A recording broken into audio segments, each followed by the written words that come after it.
உங்களுக்கு எப்படி கேன்சர் வந்துச்சு? இதுதான் நான் ஃபர்ஸ்ட் வீடியோ அப்டேட் பண்ண அப்புறம் நிறைய பேர் என்கிட்ட கேட்ட கொஸ்டின்.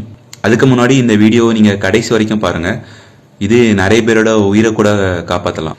எனக்கு எந்த பேட் ஹேபிட்ஸும் கிடையாது. அதாவது ட்ரிங்க்ஸ் பண்ணுறது, ஸ்மோக் பண்ணுறது, வாயில் பாக்க வைக்கிறது, எந்த பழக்கமும் கிடையாது. ஏன்னா எங்கள் அப்பா சின்ன வயசுலேருந்தே ட்ரிங்க்ஸ் பண்ணுவாங்க. அதை பார்த்து எனக்கு அது மேலே பெரிய வெறுப்பு இருந்துச்சு. ஸோ நான் லைஃப்பில் அதை எதையும் ட்ரை கூட பண்ணி பார்த்ததில்ல. இருந்தாலும் எனக்கு கேன்சர் வந்துச்சு. அதுக்கு என்ன காரணம்னா என்னோட தவறான ஃபுட் ஹேபிட்ஸ் தான் சொல்லலாம். அதுக்கு 4 விதமான ஃபுட் தான் முக்கியமான காரணம் சொல்லுவேன். ஃபஸ்ட்டு ஒன்று அதிகமாக நான் சாப்பிட்டது என்னன்னா கிரில் சிக்கன். நீங்கள் வீட்டில் சிக்கனை வாங்கி சமைச்சி சாப்பிட்டீங்கன்னா அது ஹை ப்ரோட்டீன், அது உடம்புக்கு நல்லது.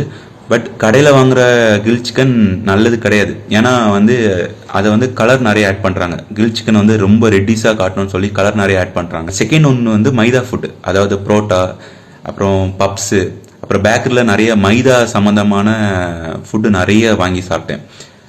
தேர்டு ஒன்று கார்பனேட்டட் ட்ரிங்க்ஸ், அதாவது மார்க்கெட்டில் கலராக இருக்கும். ஆரஞ்சு கலர் இருக்கும், பிளாக் கலர் இருக்கும், அப்புறம் க்ரீன் கலர் பாட்டிலில் இருக்கும். ஸோ இப்போ குட்டி குட்டியாக நிறைய கலர் ஐட்டமாக இறக்கியிருக்காங்க. அது நான் நிறைய லிட்டராக குடித்தேன். ஃபோர்த்து ஒன்று சுகர் ஃபுட்ஸ்.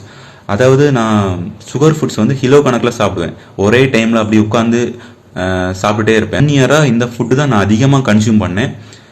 இப்போ கேன்சரில் நான் தான் அவதிப்படுறேன்.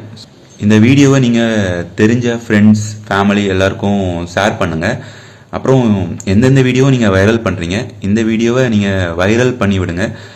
எல்லாரும் இதை பார்த்து தெரிஞ்சுக்கட்டும். அதனால் மறக்காமல் எல்லாரும் லைக் பண்ணிவிடுங்க. நீங்கள் இந்த வீடியோவுக்கு நிறைய கமெண்ட் பண்ணாலே இந்த வீடியோ பயங்கர வைரல் ஆயிரும். ஸோ எல்லோரும் ரெட் கலர் ஹார்ட்டை கமெண்ட் பண்ணிட்டு போங்க.